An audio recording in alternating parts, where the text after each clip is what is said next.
What's up, guys? Making a video on TPST. I actually just made this video, but my audio wasn't on, so I had to remake the video.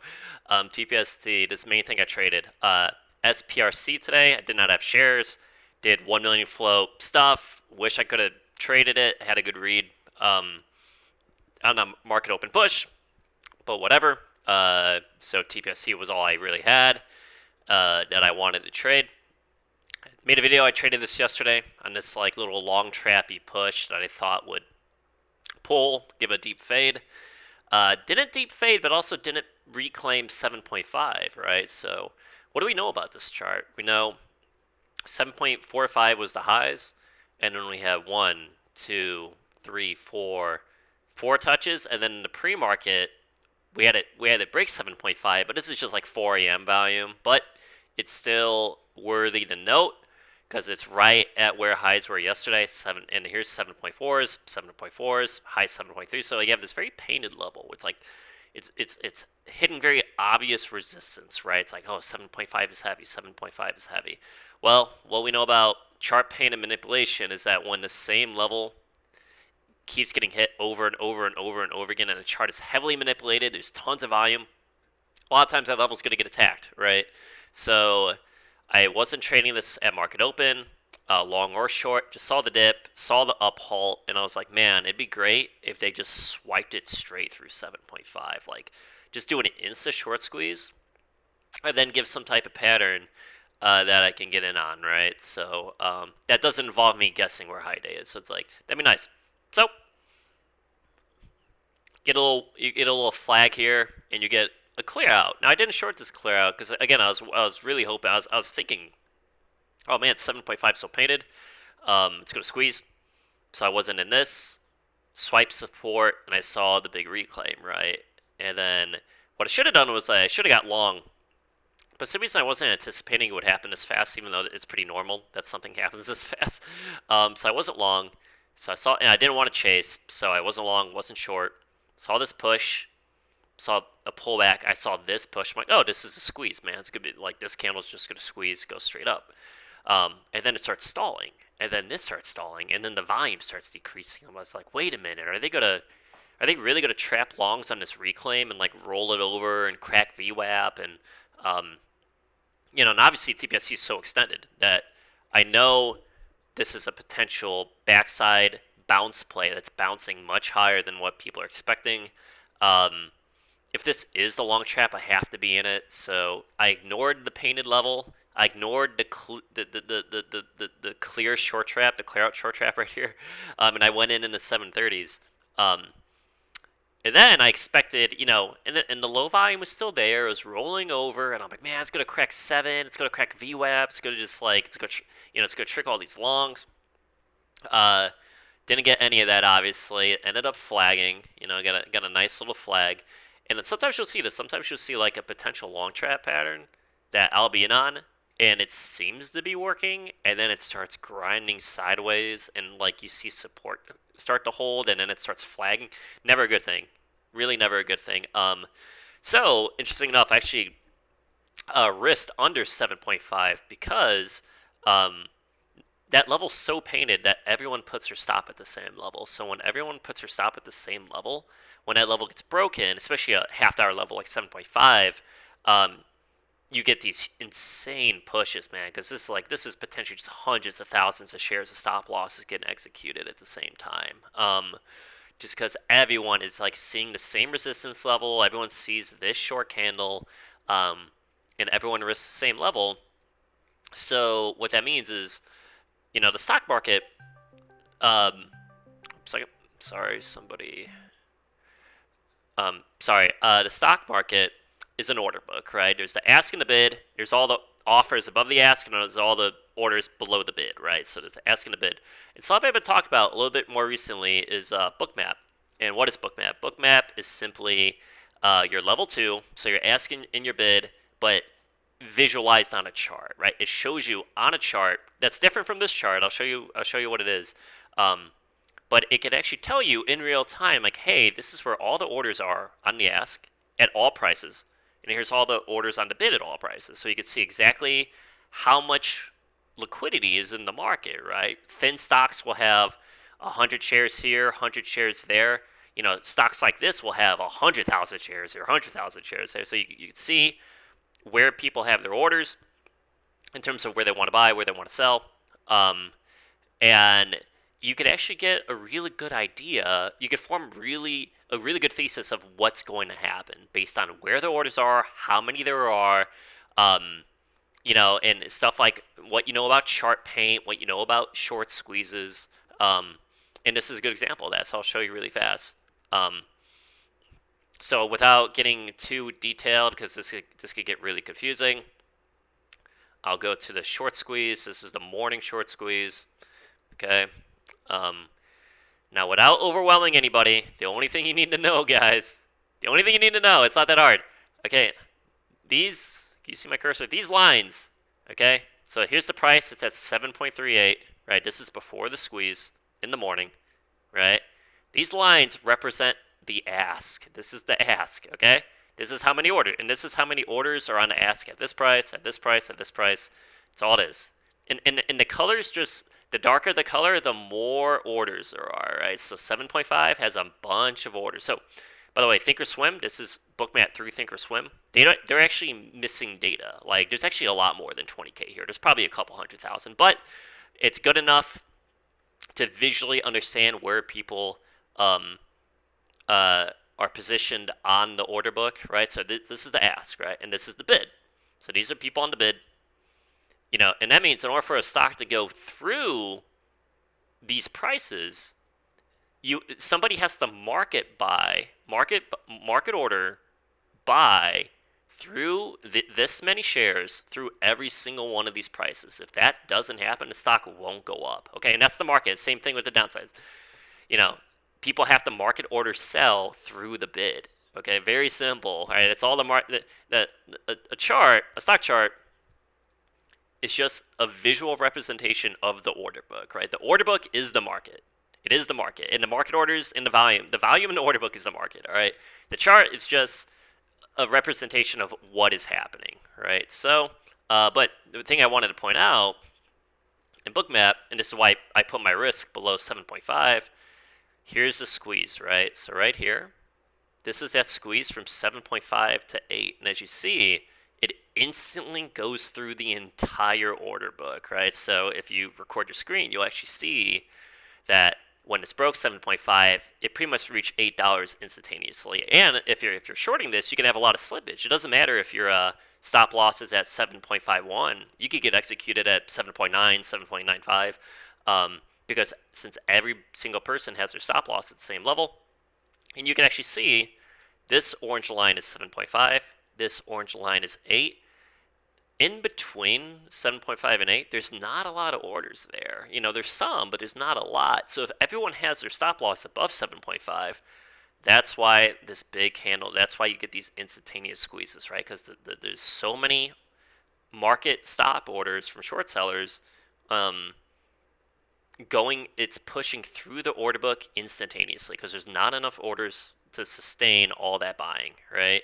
That's why I get these big squeezes, right? And I saw, you know, down here, I saw some orders here, I saw some orders here, and before the squeeze, so I was like, if these orders get broken, I need to put my stop in the 7.4s because I want to get executed before 7.5 gets broken because I know based on how much volume's in the stock, based on how painted this level was, based on this potential, this candle, based on this short trap candle, you can really get a massive squeeze. And not only that, it went up another dollar per share, right? So I ended up taking like a 15-cent loss on it, not too bad. All this stuff in this video, want to talk about stuff I made videos on. This setup, fake 1 minute flag. That's this candle. This is an A+ candle to short. Really, really good. Very basic pattern. VWAP's being held to retail support level, right? Retail sees VWAP holding. They see volume come off of VWAP. They're going to chase. And they're going to chase here. And they're especially going to chase here because now you're making a higher high, right? Very simple. You have $8 support. You have 806 support from these two candles. They purposely hold support. They purposely make it look really bullish with higher lows, and then you have 8.2, 8.25. That gets broken, and then they sell into. That's why this candle exists. They're selling. The market makers, retail's chasing, and market makers dumping their shares, right? And this is, by the way, this is the perfect time for long trappy price action to happen because on a backside play, this had crazy black swan squeeze, massive, 70% pullback, 80% pullback, and then a super hyper aggressive bounce. You gotta understand, retail's trying to hit these bounces, right? Because they think, man, this thing is up 4,500%. The black swan day's over. I'm gonna short any of these pops because like, look at this. You short market open pop, big fade. Short this pop, big fade. So it's like retail thinks it's overextended, it's super weak, all these pops are failing, and that creates a perfect environment for some hyper aggressive squeeze on the backside, right? We saw this with TTOO back when TTOO went to 72 cents, pulled back to like 38 cents, and then made a massive push back up to like 65 or something like that. Like that move ends up being an A plus swing short, right? Go to TTOO, here's the massive squeeze, and here's that bounce, right? A lot of these backside bounces, especially on these like crazy 2,000%, 3,000% runners, they go a lot higher than what people think because shorts are so overly aggressive with trying to short it, right? Which is why yesterday I was waiting for the squeeze, and I was trying to short long traps at the top. It turns out they wanted to squeeze it even more. But the point is that's what makes this area ideal for long trap patterns, because now every single short, especially given this move, has been like massively squeezed, right? And the odds of this reaching 11.5 are pretty low, right? Stocks only go up so much, right? Maybe it does, but I doubt it. Okay. But this move kind of tells you, hey, early shorts, including me, I'll short this. Got squeezed. Now it's time to trap the longs, right? Squeeze the shorts, trap the longs, how it works. But yeah, here's your fake 1 minute flag. Do I have it? Sorry, I had to make an edit. It's really interesting, these long traps. So referencing this long trap and this long trap, right? This is, again, this candle, if this is going to squeeze high day, it needs to go right away, right? If it does a low volume pullback and sets up a bullish like pattern like this, the odds of it working are super low, hyper low, okay? So I'll show you the Bookmap. It's really interesting stuff. What's nice about this is algos, this is the data they're really trading off of, right? They're not really looking like the way they view the market is much different than the way a retail trader views the market, right? But they abuse retail thinking, right? So here, if you go back here, here's VWAP. Retail loves to see VWAP being held, right? It's a common support level for retail, right? So an algo will actually come in and make VWAP look really strong. How do they do that? They put a huge bid that cannot possibly be broken. It's a massively sized bid right on a retail support level that they will put there to convince retail, hey, the stock is holding. Look at these higher lows on VWAP. Look at this volume come in super strong, right? So if you see that, this right here, this is the bid. This is the algo bid. See how it's super dark? That means the bid is very big. That's simply what it means. They put a big bid. It touches VWAP, makes it a little higher low. Here's the big initiation, right? Get a big squeeze off of VWAP. And here's actually the pattern. Here's the 1 minute flag pattern here. So we get a big push, we get a pullback, we get $8 support holding, and then on the fake 1 minute flag push, what the algo does is so interesting. You can see this in real time. It's really interesting. See these dark colors right here, right here, right here? They start stacking the ask ahead of time. They know retail's going to buy here, so what they do is they purposely put a bunch of orders on the ask so they absorb all the buying from retail, right? Like retail's buying They know they're going to buy over this high. It's going to make a higher high. Hey, let's stack the ask, put a bunch of orders here, um, so we get filled at these prices, right? And that's why it comes back down. They actually fake a massive bid again, and then they pull. See how the color ends right here?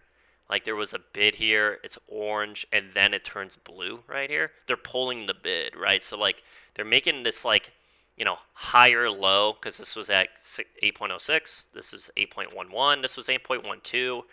They're painting the higher lows, and then when they want to do the pull, they pull the bid, and then it cracks, right? So you can actually, if you understand level 2 games of how these manipulation algos work, you can actually see, you can actually look at it, you can actually see them pull the bid before, like this is a solid almost like 40-50 seconds before the bid gets. You can actually see them pull it, and then they drop the bid. It's really interesting stuff. Uh, and a lot of it follows these same long trap patterns I made videos on. And another thing I'll talk about is this candle. So the question is, how does this candle happen? Do you see this candle? It's like you get a support crack and then a massive green candle. Like, how is that able to go from all the way down here to all the way up here? Well, again, if we look at Bookmap, it's actually, so here's the crack. And you see how there's like all this black space here? How there's like, see how this is orange, but this is black? Like all this space is black right here. That's because when something cracks really hard, people don't have enough time to put orders on the order book. So the order book is real, like as this crack is happening, we'll see it zoom in. As this crack is happening, the order book is very thin. It's very, very thin. There's very little orders, all the way from 7.5 all the way up to like $8 and even $8.20, right? So $8.20, you see this big orange line. There's a bunch of orders here, but in between here and here, there's very little orders. So when support cracks, the only thing a market maker has to do is they just buy a bunch of shares right away. They start, because they know that the order is so thin, they crack support, do a massive 10% reclaim, and then once retail sees this move, they're going to think, oh, it's super strong, right? People are just going to think, like, how could, like, most people are just trained to think this type of move is strong. But like I said in my video on massive soak into hidden sellers, if this doesn't go right away, the odds of this going, especially if you give like a retail higher low breakout pattern, it's not going to work. And again, we go back to Bookmap, we actually see here are, let me zoom out. Here's the higher lows from here to here, and you could see them putting orders on these. It's the same thing that happened on the last long trap, is they know retail's going to buy, so they put orders ahead of time. They're putting all these orders, see, there's these orders here were not here. This is black, this is orange. That's because they do this little long trappy push, right?